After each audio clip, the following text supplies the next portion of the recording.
எடப்பாடி பிரேமலதா கூட்டணி பகல்லையே இந்த கூட்டணி உறுதியாகி போச்சு. பிரேமலதாவுடைய 1% 1% வாக்குகளை கூட விட்டுவிடக்கூடாதுங்கிறதுல தெளிவாக இருக்காரு. பிரேமலதா திமுகவோட ரொம்ப அதிகமான முயற்சிகளை பண்ணிட்டு இருந்தாங்க. இப்போ எந்த புள்ளியில் அதிமுக வர வேண்டிய நிலைக்கு தள்ளப்படுறாங்க? பிரேமலதா எதிர்பார்க்கிற அந்த வசதிகளை எடப்பாடி பண்ணி கொடுக்க தயாராக. என்ன வசதினா, தேமுதிகவை பொறுத்த வரைக்கும் கூட்டணி சீக்கிரம் முடிவு பண்ணுன்னு விஜயகாந்த் பையன் அம்மாவுக்கு மகனுக்கு சண்டை. நான் எம்எல்ஏ ஆக வேண்டாமா, நீ எங்க திமுக பக்கம் சேர மாட்டேங்க, அண்ணா திமுக பக்கம் சேர மாட்டேங்கிற. ரெண்டாவது, தேமுதிகவுடைய விருப்பம் வாங்குறதுக்கு ஆளே வரல. அதிமுக தனித்து 118 சீட் ஜெயிக்கும். யாருடைய தயவும் இல்லாமல் ஆட்சி நடத்தணும். அது 160 சீட்டு அதிமுக தனித்து நிற்கும்னு பாஜக செய்தி சொல்லிட்டாரு. மக்கள் போற்றும் மகத்தான தளபதிக்கு மக்களால் கிடைத்த வெற்றி சின்னம் விசில் சின்னம். இது நம்ம சின்னம். இவன் YBM பாலாஜி, கொளத்தூர் தொகுதி, தமிழக வெற்றி கழகம். கூட்டணி வலுவாக இருக்குன்னு காமிக்கிறதுக்கு சில லெட்டர்பேடு கூட்டணிகள் தேவை. அந்த லெட்டர்பேடு கூட்டணிகளில் எடப்பாடி நினைக்கிற இப்போ ஜான் பாண்டியன் சேர்த்துருக்காரு. அப்போ இந்த கூட்டணி திமுக கூட்டணியை விட வலுவான கூட்டணி காமிக்கிறதுக்கு கட்சி கொடி தேவைப்படுது. கூட்டணியில் ஒரு 10 கொடி இருக்கணும்ல. இல்லை, நீதிமன்றம் இப்போ இது மாதிரி அவதூறாக பேசினவங்களுக்கு ஒரு தண்டனைன்னு போட்டிருக்கிறாங்க. இது இந்த மாதிரி ஒரு ஆரோக்கியமான போக்காக பார்க்குறீங்க? இந்த மாதிரி பேசுகிறவங்களுக்கு ஒரு எச்சரிக்கையாக இருக்குன்னு பார்க்குறீங்களா? இல்லை, நயினார் நாகேந்திரன் பேசியிருக்காரு, அது எச்சரிக்கை இல்லையா? நயினார் நாகேந்திரன் இவ்வளோ சீக்கிரம் வழக்கு நடத்தி ஜட்ஜ்மெண்ட் கொடுப்பாங்களா? கொடுக்க மாட்டாங்க. அதுக்கு பின்னால் ஒரு பாஜக அரசியல். சிவாஜி கிருஷ்ணமூர்த்திக்கே பாஜக அரசியல் இருக்குது. ரிஃப்ளெக்ட் வாய்ஸ் நேயர்களுக்கு வணக்கம். இன்றைய சிறப்பு நேர்காணலில் நாம் சந்திக்க இருக்கின்ற சிறப்பு விருந்தினர் மூத்த பத்திரிகையாளர் தமிழா பாண்டியன் அவர்களை வரவேற்று நிகழ்ச்சிக்குள் செல்வோம். ஐயா வணக்கம். வணக்கம். கோவை ஈசா மையத்தில் அந்த சிவராத்திரி நிகழ்வு நடக்குது. இது வரைக்கும் தேமுதிக திமுகவோடு பேசிகிட்டு இருக்கிறாங்க. இன்னொரு பக்கம் அதிமுகவோடு ஒரு பேச்சுவார்த்தையும் போயிட்டுருக்கு. ஒரு இழுபறியில் போயிட்டுருக்குதா, இந்த சீட்டு விஷயங்கள் மட்டும் இழுபறி போயிட்டுருக்கிற மாதிரி திமுக தரப்ப நம்ம வந்த தகவலை பேசியிருக்கிறோம். இப்போ நேற்று SP வேலுமணியோட பிரேமலதா விஜயகாந்த் அந்த நிகழ்ச்சியில் பங்கேற்றிருக்கிறாங்க. இப்போது தேமுதிக அதிமுக கூட்டணிக்கு போகிறதுக்கான சமிக்கையா அது? இல்லை, அதாவது இந்த பேச்சுவார்த்தை முழுக்க எடப்பாடி யாரிடமும் இந்த பொறுப்பை ஒப்படைக்கவில்லை. நேரடியாக 1 to 1 எல்லா கூட்டணி கட்சி பேச்சுவார்த்தையும் எடப்பாடி நேரடியாகவே பேச்சுவார்த்தை நடத்தினார். ஈசா மையத்தினுடைய ரசிகர் வேலுமணி உள்ளாட்சித்துறை அமைச்சராக இருக்கிற பொழுது கோவையில் உள்ள அத்தனை தனியார் மின்மயானங்களும் ஈசா அவருடைய கட்டுப்பாட்டில் ஒப்படைக்கப்பட்டது. இன்னைக்கு வரைக்கும் திமுக ஆட்சி அப்படித்தான் இருக்கு. பிரேமலதா ஈசா மையத்தினுடைய டிவோட்டிஸ். அதுதான் இது தற்செயலாக நடந்த சந்திப்பை தவிர திட்டமிட்ட சந்திப்பு அல்ல. இதற்கு முன்பே நேற்று பகல்லையே இந்த கூட்டணி உறுதியாகி போச்சு. எடப்பாடி பிரேமலதா கூட்டணி முடிவுக்கு நேற்று பகல்லையே வந்துருச்சு. என்ன காரணம்னு கேட்டால், எடப்பாடியை பொறுத்தவரை இப்போ அவர் பாஜகவுக்கு அது 160 சீட்டு அதிமுக தனித்து நிற்கும்னு பாஜக செய்தி சொல்லிட்டார். ஏன்னா 60 சட்டமன்ற உறுப்பினர்கள் பழையவர்கள், 100 பேர் புதுமுகம், இது வரைக்கும் சட்டமன்றத்துக்கே வராத நபர்கள். இந்த நபர்கள் 100 பேர் பட்டியலை வச்சுருக்கார். 60 பேர் தான் முன்னாள் அமைச்சர்கள், முன்னாள் மாவட்ட செயலாளர்கள், இந்நாள் மாவட்ட செயலாளர்கள், பொறுப்பாளர்கள்லாம். அப்போ எடப்பாடி எதை கவனம் செலுத்துகிறாருன்னா, அதிமுக தனித்து 118 சீட்டு ஜெயிக்கணும். யாருடைய தயவும் இல்லாமல் ஆட்சி நடத்தணும், அதிகாரம் நடத்த வேண்டும், இந்த முடிவில் இருக்கார். ஆக பிரேமலதாவுடைய 1% 1% வாக்குகளை கூட விட்டுவிடக்கூடாதுங்கிறதுல தெளிவாக இருக்கார். இதன் அடிப்படையில் திமுகவோடு அவர்கள் பேரம் படியல.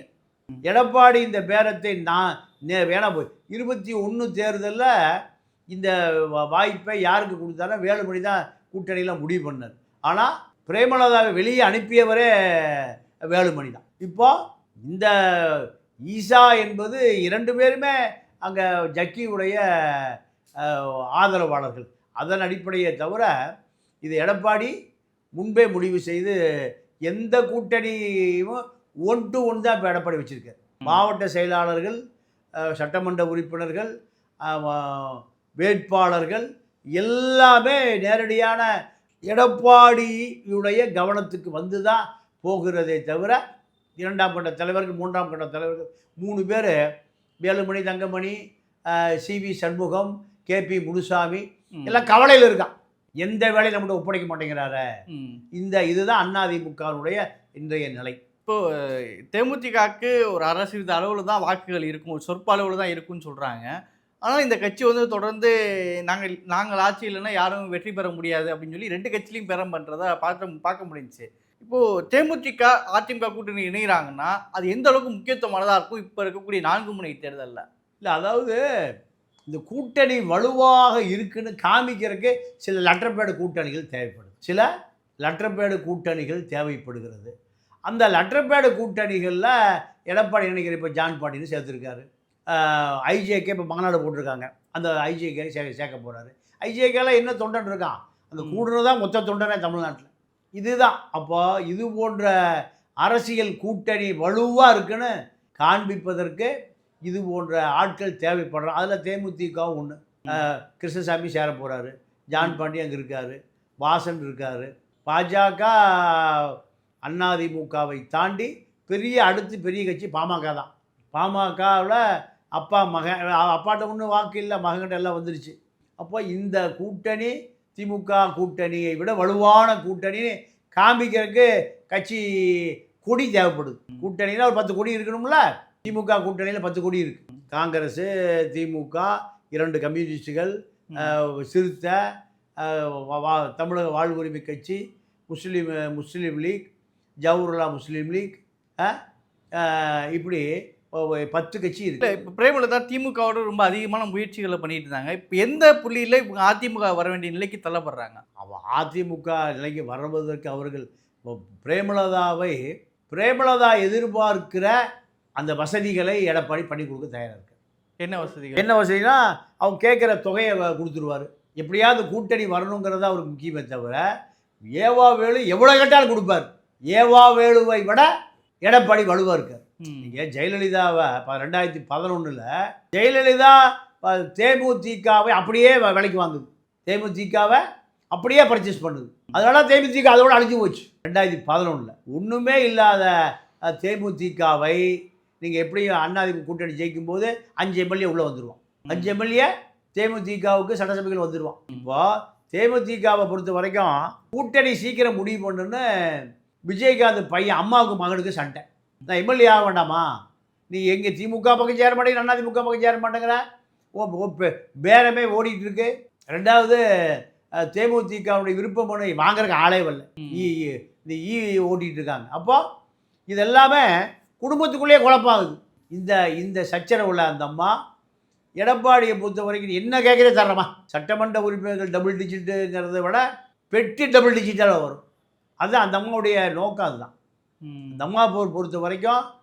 இப்போ தமிழ்நாடு எடப்பாடி பல முறை ஜெயலலிதாவுக்கு 2 பேருக்குமே கிருஷ்ணசாமி மக்கள் மறந்து பல வருஷம் ஆகிப்போச்சு.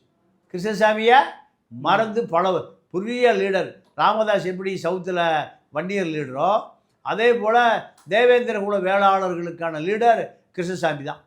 ஜான் பாண்டியனை விட பெரிய கூட்டம் சேர்த்தவர். ஆனால் அவர் நாளடைவில் அவர் ஒரு ஆண் பிரேமலதா. கடைசி என்னாச்சு ஒரு எம்எல்ஏ. நீங்கள் அவர் ஆரம்ப காலத்தில் அவர் கூட இருந்த ஒரு எம்எல்ஏ இன்னைக்கு கிடையாது. கழுதை தெரிஞ்சு கட்டெரும்பாய் போச்சு. இப்போ அவர் மட்டும்தான் இருக்கார். அவருக்கே எங்கேயும் கூட்ட முடியாத நிலைமைக்கு வந்துருச்சு. அப்போது ஆனாலும் அந்த கட்சி கூட்டணி தேவையும் திமுக நினைக்குது. ஆளே இல்லை, ஆனாலும் அந்த கட்சி நம்மளோட இருக்கணும்னு நினைக்குது. ஜெயலலிதாவை போன முறை கூட்டணி சேர்த்துக்கிட்டாங்க. அப்போது இந்த சின்ன கட்சிகளுக்கு உள்ள டிமாண்ட் என்னன்னா, எங்களோட டாக்டர் கிருஷ்ணசாமி இருக்கார், ஜான் பாண்டியன் இருக்கார், தேவேந்திர குல வேளா சமூகமே இருக்குது, தேமுதிக தொண்டரே இல்லாத தேமுதிக கூட இருக்குது. இப்படி சில கட்சிகளுக்கு காண்பிக்க வேண்டிய சூழல். அதனால் அவர்களுக்கு மீண்டும் டிமாண்ட். சரி, இன்னொரு பக்கம் காங்கிரஸ் திமுகவுடைய மோதல் நம்ம இது எப்படியா இருந்தாலும் கிடைச்ச கூட்டணிக்கு வந்துடும் அப்படின்னு சொல்லிட்டு இருந்தீங்க. நாளுக்கு நாள் அதோடைய முட்டல் மோதலுங்கிறது அதிகரிச்சுக்கிட்டே போகுது. இன்னும் திமுகவில் காங்கிரஸ் தொடருமா, இல்லை தாவேகாவோடு போயிடுமா? இந்த கூட்டணி உடையிடுவதற்கான சமிக்கையை காட்டுதா? இல்லைங்க, அதாவது திமுக தலைமையும் நடிக்கிறார்கள், காங்கிரஸ் தலைமையும் நடிக்குது. இதில் என்ன பிரச்சனைனா, இப்போ நாடாளுமன்றத்தில் மோடி கலந்துக்கல, கொலை செய்ய திட்டமிடுகிறார்கள்னு மோடியே சொல்கிறார். காங்கிரஸ் தன்னை நாடாளுமன்ற வளாகத்துக்குள்ளேயே என்னை தாக்க முயற்சி செய்கிறார்கள்னு ஒரு செய்தி வருது. வந்த பிறகு தமிழ்நாட்டைச் சேர்ந்த ஜோதிமணி, சுதா, சசிகாந்த் செந்தில், இப்படி இந்த இளம் நாடாளுமன்ற உறுப்பினர்கள்லாம் அதை ஆர்ப்பாட்டம் பண்ணுறாங்க. இதில் சிபிஎம் வெங்கடேசன் உட்பட 7 பேரை சஸ்பெண்ட் பண்ணுறாங்க. இதில் ஒரு திமுக கூட பிஜேபி எதுக்கலை. பிஜேபி நாடாளுமன்ற அதாவது பிஜேபி நாடாளுமன்றத்தில் திமுகவை சேர்ந்த எந்த நாடாளுமன்ற உறுப்பினர்களோ இவர்களோடு சேர்ந்து கொள்ள. நீங்கள் பிஜேபிக்கு மறைமுகமாக நல்ல தொடர்பில் இருக்காங்கிறது காங்கிரஸுக்கு தெரியுது, ராகுலுக்கு தெரியுது. கேசி வேணுகோபால் அப்பப்போ ராகுலுக்கு அப்டேட் பண்ணுறாரு. இதில் அப்போது திமுகவும் நடிக்குது. பாஜக இன்னைக்கு வரைக்கும் ஒரு வழக்கு கூட திமுக மேலே போடலை. மாப்பிள்ளை 30,000 கோடி வருஷன்னு ஏறக்குறைய ஒரு 1.5 லட்சம் கோடி பில்கேட்ஸில் போய் பார்ட்னராக போயிட்டார். இங்கே இருக்கிற ஏழை எளிய பஞ்சப்பராரி, மூட்டை தூக்குற, வண்டி தூக்குறவன், இவன் காசு எங்கே போயிரு? யாரோட பார்ட்னரு? பில்கேட்ஸோட பார்ட்னர். இப்போ ரத்து செய்யப்பட்ட டிஎன்பிசி தேர்தல், பல ஆயிரம் கோடி ஊழல், பல ஆயிரம் கோடி ஊழல். அமைச்சர் பூரா வலிச்சு தள்ளிட்டான். அப்போ ஒரு அதிகாரி இதை ஒத்துக்க மாட்டேங்குது. தலைமைச் செயலகத்தில் இருக்கிற ஒரு அதிகாரி, இதற்கு பொறுப்பான அதிகாரி, போலியான நபர்களெல்லாம் நான் வந்து குரூப் 1 அதிகாரியோ, குரூப் 2 அதிகாரியோ, குரூப் 3 அதிகாரியை போட மாட்டேன். அதிகாரி எல்லாம், ஏன்னா நீங்கள் அது வந்து ஐஜி வரைக்கும் வரலாம். டிஎஸ்பி அப்போ பணியில் சேர்ந்தீங்கன்னா ஐஜி வரை 1 கோடி ரூபா போகுது. இந்த டிஎஸ்பி பதவிக்கு, ஹெச்ஆர்என்சி ஏசி அசிஸ்டன்ட் கமிஷனர் பதவிக்கு, commercial tax AC assistant commissioner commercial tax பதவிக்கு, அதே போல் HRNC assistant commissioner of HRNC பதவிக்கு எவ்வளோ போகுது? 1 கோடி ரூபா போகுது. இப்படி பல கோடி, ஒரு 1000 பேர் வாங்க 1000 கோடி ஆச்சு. இந்த பட்டியலை போட சொல்லி அதிகாரிக்கு பயங்கரமான ப்ரெஷர். ஒரு ஊடக புடுங்கிகளும், ஒரு ஊடக தரகர்களும், புரோக்கர்களும் இதை செய்தியாகவே ஆக்க மாட்டேங்கிறான். எல்லாம் எங்கே போயிட்டா? திமுக ஐடிவிக்கில் வேலை பார்க்குறான். ஊடகவியலான்னு சொல்கிற அத்தனை அயோக்கிய பயல்கள் எங்கே வேலை பார்க்குறான்? திமுக ஐடிவிக்கில் வேலை பார்க்குறான். அண்ணா திமுக ஐடிவிக்கில் வேலை பார்க்குறவன் அதை நோண்ட மாட்டேங்கிறான். ஏன்? இவன் அதே ஊழல் பண்ணியிருக்கான். அண்ணா திமுகவில் இருக்கக்கூடிய முன்னாள் அமைச்சர்களும், நீங்கள் டிஎன்பிசியில் மெம்பராக யார் வருவா? வண்டு முருகன், சைக்கிள் கடை வச்சுருக்கிறவன், லாட்டரி டிக்கெட் விற்கிறவன், நீங்கள் பட்டியல் எடுத்து பாருங்கள். ஒரு 40 ஆண்டு காலமாக டிஎன்பிசியில் சரி யார் உறுப்பினர் வரான்னு எடுத்து பாருங்கள். எழுத படிக்க தெரியாதவன் வண்டு முருகன் தான் வருவான். எல்லாம் ஆளுங்கட்சியினுடைய. நீங்கள் ராஜாஜி அம்மாவுக்கு வேண்டிய ஒருத்தர் 2006-11 அவர் எங்கே இருக்குன்னே தெரியாது. டிஎன்பிசி அவர் அந்த மாதிரி நிறைய சொத்துக்களை பதிவு பண்ணி கொடுக்குற ஒரு பழைய ரெஜிஸ்டர் அவர் வந்தார். நீங்கள் பட்டியல் எடுத்து பாருங்கள். இப்பெல்லாம் எங்கடா ஏதாவது கல்வியாளர்களா, இல்லை ஏதாவது ஐஏஎஸ்ஸா, ஓய்வு பெற்ற நீதிபதிகளா, எல்லாம் வண்டு முருகன். அப்போது இதே போன்று இப்போ என்ன நடந்ததுன்னா, பணம் கொடுத்து பூரா கோர்ட்டுக்கு லஞ்சம் கொடுத்து பூரா வீடியோ வச்சுருக்கான். பெரிய லஞ்சம் கொடுத்து பூரா பதவி வள்ளின்னு என்ன பண்ணுவான்? பதவி வள்ளினா தேர்தல் வருது.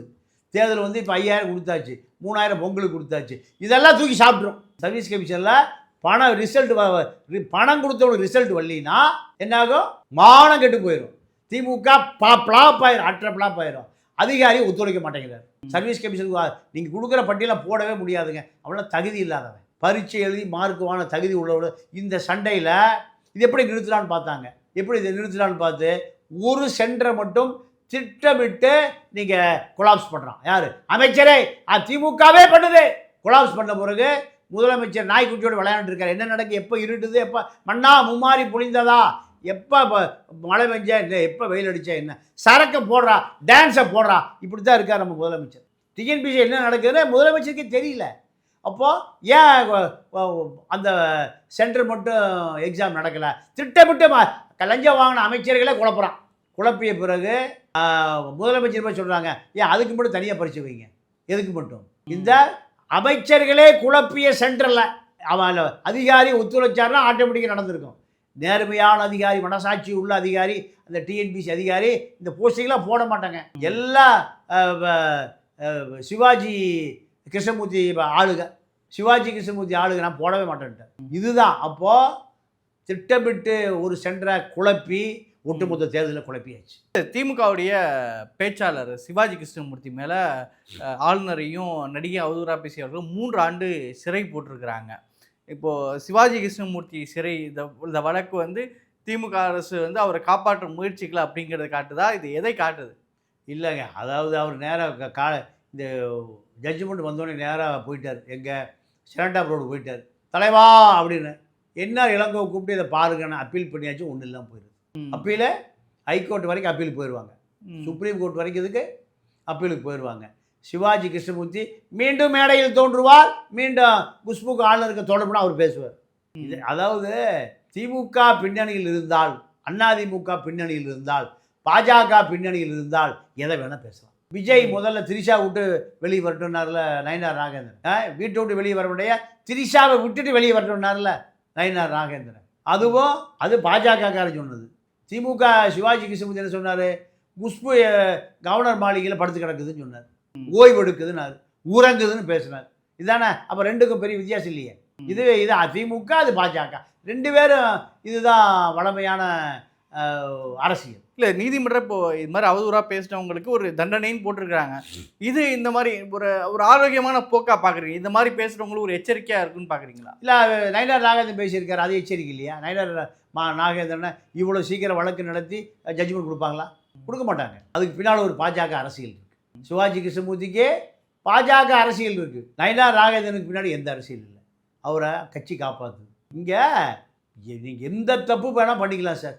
நீங்கள் ஆளுங்கட்சியோட தொடர்பு இருந்தீங்கன்னா வெளியே வந்தாலும் நீங்கள் ஐஓ இன்வெஸ்டிகேஷன் ஆஃபீஸருக்கு நீங்கள் ஐஜி ஆஃபீஸர் ஏப்பா நமக்கு வேண்டிய ஆளுங்க பார்த்து பண்ணி அவனே கோர்ட்டை தப்பிக்கிறதுக்கான ஓட்டை விட்டுருவான். A1 A4 ஆயிரும், A4 A1 ஆயிரும். குற்றவாளிகளே காவல்துறையே அரசியல்வாதிகள் தான். குற்றவாளியை A1 எங்கே ஆக்குறது? A5 ஆக்குறது, A5 A1 ஆக்குறது. இப்படி 1000 வழக்கு என்னால் பட்டியல் போட முடியும். எல்லா காவல்துறை அதிகாரிகளும் அரசியல் தாக்குதல் இல்லாமல் யாரும் வேலை பார்த்து ஓய்வே பெற முடியும். எனக்கு தெரிஞ்சு பல அதிகாரிகள் போலீஸ் வேலையை வேண்டான்னு போயிட்டான். இந்த பல்லு வளர்க்காத அரசியல்வாதிகள் சொல்கிறதெல்லாம் நல்லா கேட்க முடியாதுங்க. எனக்கு இந்த வேலையே வேண்டான்னு போயிட்டான். அப்படி பல உதாரணங்கள் இருக்குது. நீங்கள் ஈஸ்வரமூர்த்தி ஐஜி வேலை பார்க்க முடியலையே, இந்த போலீஸ் வேலையே வேண்டாங்கிறாரு. அஜித் தோவல் கூப்பிட்டு எனக்கு என் கூட இருக்கிறார். Ajit Doval prime minister adviser. கனடாவில் பாதி பேரை காணா, லண்டனில் பாதி பேரை காணா, எங்கே வேணால் ஆளை காணாம், பங்களாதேஷ்லேயே ஆளை காணாம். எல்லாம் கேட்டால் அஜித் தோவலை சொல்கிறாங்க. அப்போது அஜித் தோவல் யாரை கூப்பிடுறாரு? ஈஸ்வரமூர்த்தி கூப்பிடுறாரு. எனக்கு வேண்டாங்க, அந்த வேலையே வேண்டாங்க. அப்போ வேலை பார்க்க முடியலையே, சகாய வேலை பார்க்க முடியலையே, ராமானுஜம் வேலை பார்க்க முடியலையே, பொன்மாணிக்கு வேலை பார்க்க முடியலையே, இந்த மாயபுரத்தில் கிருஷ்ணமூர்த்தியா வேலை பார்க்க முடியலையே. அப்போது காவல்துறைக்கு எல்லா வகையிலும் அழுத்தம், வேலையை பார்க்க முடியாது. அரசியல்வாதி தான். இல்லைன்னா தனியிலா காட்டுக்கு, அதே டிஜிபி ஆஃபீஸில் அவர் தனியிலா காட்டுக்கு மாற்றணுமா, அந்த அதிகாரி மாற்றுவார். ஏன்னா அவர் டிஜிபி பதவியில் ஒட்டிகிட்டு இருக்கணும். இதுதான் இந்த திராவிட இயக்கங்களுடைய கொள்கை. சரிங்க, நிகழ்ச்சியில் பகிர்ந்து உங்களுடைய கருத்துக்கு நேரத்துக்கு மிக்க நன்றி. நன்றி, வணக்கம்.